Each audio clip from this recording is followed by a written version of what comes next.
o ficar a viver a nossa reforma na cidade não era assim uma coisa que nós quiséssemos muito. Entretanto, os meus sogros faleceram, deixaram ficar a herança para os filhos e o meu marido herdou, para além de outras coisas, herdou uma casa. E então nós tínhamos casa no Porto, tínhamos uma moradia, e então conversamos, porque é que nós estamos a fazer aqui um arranjo, nós nem um nem o outro está agarrado ao Porto, porque é que nós não fazemos uma coisa definitiva e vimos para aqui. Ambos gostamos do campo, ambos gostamos da aldeia, portanto, vimos para aqui. Pronto. E o começo foi este.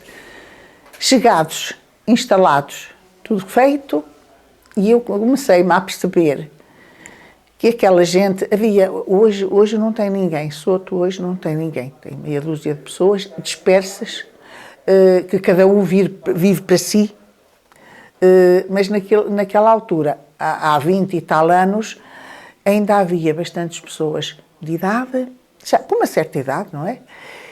E que se juntavam para jogar as cartas, juntavam-se assim para jogar as cartas. E nós pensamos, meu Deus, porquê que não arranjamos, fazemos qualquer coisa para esta gente se juntar, para se juntarem todos num lugar que fosse todos.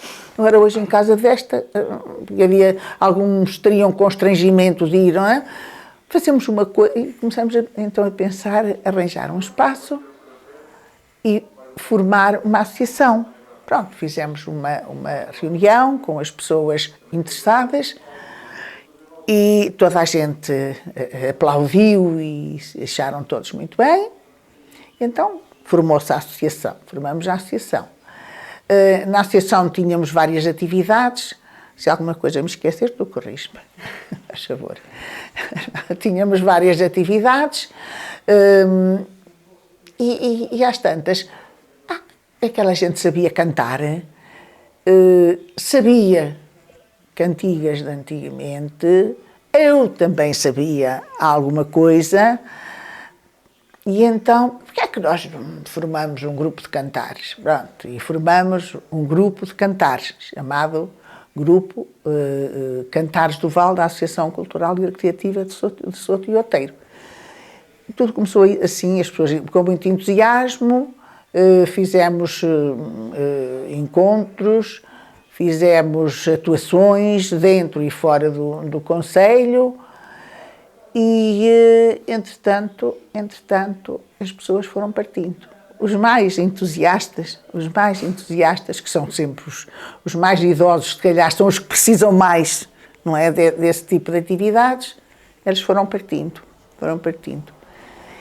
E chegou a uma altura, pronto, em que achei, e já não tinha aquele estímulo para continuar, e o grupo de cantares acabou, a associação ainda se mantém com alguma atividade, mas pronto, resumidamente, a história foi esta.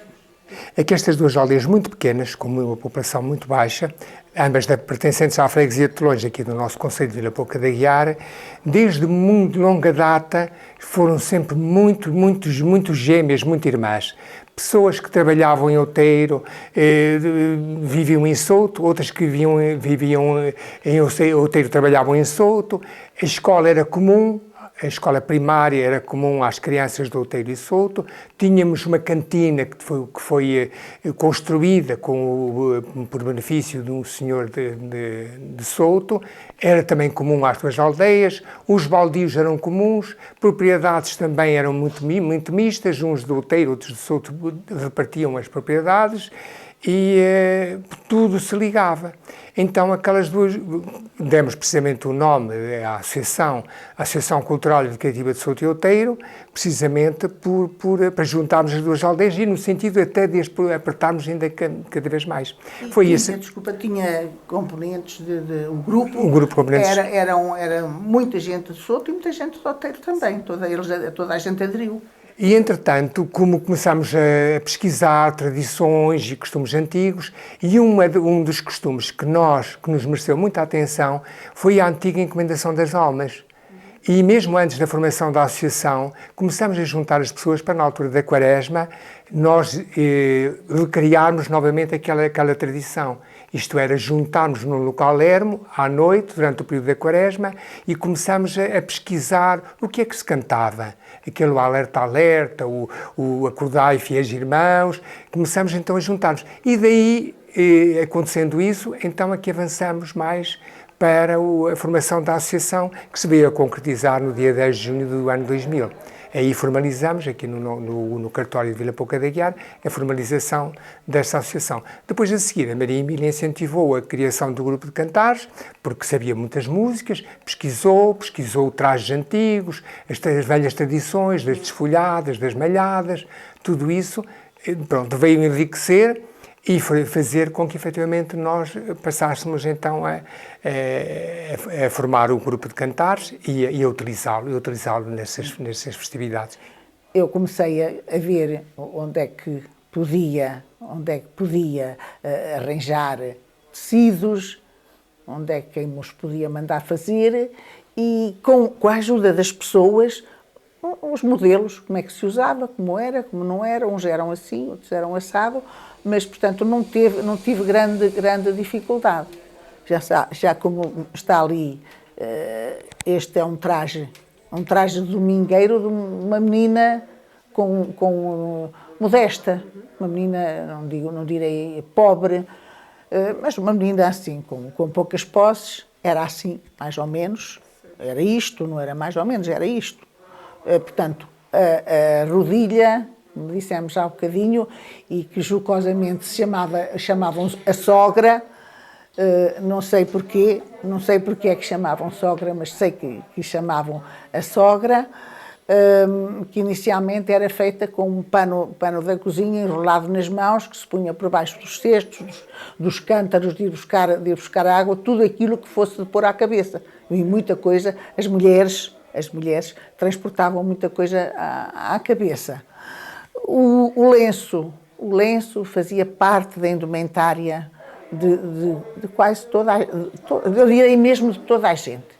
Mesmo as pessoas mais abastadas tinham um lencinho de seda, um lencinho de renda, um lencinho disto, um lencinho daquilo, mas todos tinham o seu lencinho, que as meninas usavam ou assim, ou então amarrado à cabeça quando estavam a executar os trabalhos agrícolas. Quando executavam os trabalhos agrícolas, eram os lenços, como está aquele além, amarrados à cabeça ou apertados aqui para proteger no inverno.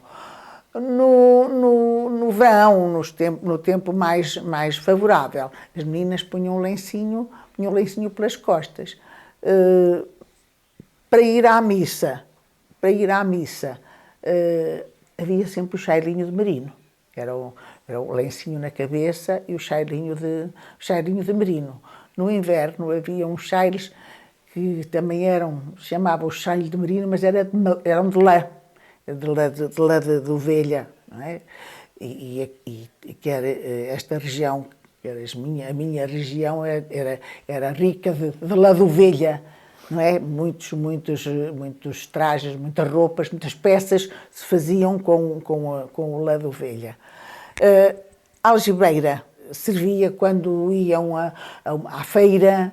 Quando iam à feira, quem tinha coisas para vender levava a algibeira e o dinheiro era todo colocado dentro da algibeira. A saquinha de retalhos era a merenda, era para levavam a merenda para o campo, ou se iam numa jornada qualquer, uma feira para aqui, portanto, levavam sempre a merendinha na saquinha de retalhos. Este aqui é um janota, este aqui é rico. Portanto, temos o chapéu de feltro, que normalmente era enfeitado, dependia.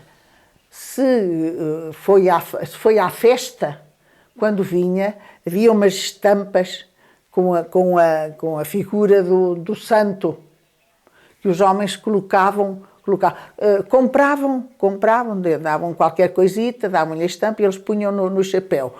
Ao domingo, quando iam atrás das raparigas, punham um raminho de manjerico, ou um raminho qualquer, uma coisa assim. Os mais abastados eram as peninhas de pavão, ou a peninha de um outro pássaro qualquer exótico, mas não ia lá com manjericos, nem com estampas dos santos. O resto, a camisa, era um camisa. Esta por acaso não tem, mas e tenho uma no grupo, vai mais que uma. Tinha umas nervuras aqui, fazer feitio. É de linho, sem colarinho, assim, só com esta golinha. O colete e mais as calças, e normalmente o casaco, este traje não tem casaco, mas normalmente o casaco é um de sorveco. Uma manifestação de riqueza era o relógio. A meia de lã, lá está a lã de ovelha, sempre a funcionar, quer para pobre, quer para rico. As meias eram normal, confeccionadas em casa. A lã era, portanto, era cortada a ovelha, era tratada, era preparada, era afiada e depois as meias eram tecidas em casa, pelas próprias pessoas de casa. Portanto, este traje daqui é de um homem de trabalho, portanto, que trabalha no campo, mas é um traje domingueiro, para ele no domingo ir à festa ou ir à missa. É um traje de cotim, não é? Está certo? De cotim. A camisa é uma camisa, podia ser de riscado. Na cabeça era uma boina ou destas, assim, uma boina de tipo espanhola ou um gorro mesmo. E o lenço tabaqueiro, que era usado quer no campo, quer ao domingo, quando ia às festas, e coberto um burel, portanto um capote de um burel, que aqui também chamam avental, não é? Mas este normalmente para as festas não utilizariam muito, era mais para o trabalho, mais de inverno, para guardar o de banhos, para o domingo não iria tanto com o burel, não é? E por dentro seriam umas ceroulas. Mas não falámos nas ceroulas, mas não está visto, mas pensamos que ele usaria umas ceroulas. Depois, para os pés, seriam as meias de lã, não é? E as socas, uns socos ou socas. Este aqui é o traje de lavradeira rica. Uma saia de fazenda, isto não é sorrobeco, é uma fazenda grossa. Já ornamentada com estes ornamentos diferentes, a fazer a separação dos dois tecidos. Tem a saia, tem o colete também a condizer com a saia. A blusa, normalmente eram blusas muito bonitas, ou de seda, ou chamava-se um tecido a popeline, que era um tecido muito, muito fininho, mas ornamentadas com rendas ou com outro tipo de ornamento. O chile, o tal chile de merino, isto era uma peça usada só por gente com determinadas posses, porque os chiles das pessoas com menos posses eram de algodão, um algodão grosso. Isto era o véu com que iam à missa, porque agora vai-se à missa com a cabeça destapada. Já não é do vosso tempo, com certeza, que estão todos muito jovens. Mas naquela altura, naquele tempo, e eu já mulher adulta, não se entrava na igreja de cabeça destapada. Tinha que se pôr... Os homens, sim. Os homens tiravam o chapéu ou a boina quando entravam na igreja. As mulheres tinham que levar um véu. Este é um deles. Por acaso eu tenho dois. Tenho este e tenho um branco que costumava utilizar quando fazia o vestido de noiva. Depois, o calçado já era um sapato abotinado, com meia de renda, ou de lã no inverno, renda no verão, ou de lã no inverno. Mais tarde começaram a usar-se chamadas meias de fio de Escócia, não sei como era, uma espécie, era um algodão, eram semelhantes às nossas meias agora de coisa, como é que chama, de licra, mas eram em algodão. Só muito mais tarde é que apareceram as chamadas meias, chamavam-lhe meias de vidro, as meias de vidro, que era muito difícil de encontrar. Neste tempo, era ou meia de lã no inverno ou meia de algodão no verão. As cores que nós procuramos reproduzir na bandeira é a cor amarela do milho, que é a cultura principal daqui do nosso vale e sobretudo também da nossa terra, e as letras azul, porque é o azul do céu, não é? Que é também uma característica da nossa terra, este azul bonito.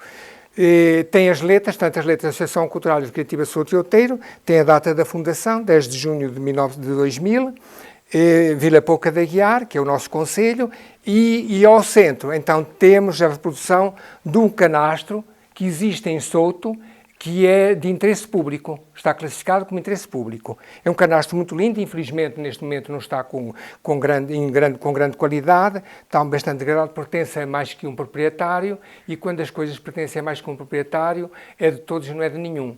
E então é pena, porque é realmente muito bonito, tem um relógio de sol, e foi isto que o motivou. Cá está utilizando a pedra, o granito, não é?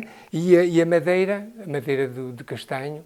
Eu trouxe da minha terra para juntar ao repertório e tal, mas que eram igualmente cantigas genuínas, cantigas da terra mesmo, não eram cantigas elaboradas, nem com letras inventadas por quem quer que fosse, eram do povo. Como nasciam, como apareciam, a gente não sabe, mas eram do povo. E muito engraçado que muitas das músicas que se cantavam aqui, eu também as sabia que as cantava na minha terra. Oh, Laurindinha, não vás à praia, olha que o vento leva-te a saia. Oh, Laurindinha, não vás à praia, olha que o vento leva-te a saia. Agora, oh Laurinda, agora onde nena que me vou embora. Agora, oh Laurinda, agora adeus, oh Laurinda, que me vou embora. Eu vou-me embora para a minha terra, oh Laurindinha, que eu vou para a guerra. Eu vou-me embora para a minha terra, oh Laurindinha, que eu vou para a guerra. Agora, oh Laurinda, agora adeus, oh Laurinda, que me vou embora. Agora, oh Laurinda, agora adeus, oh Laurinda, que me vou embora.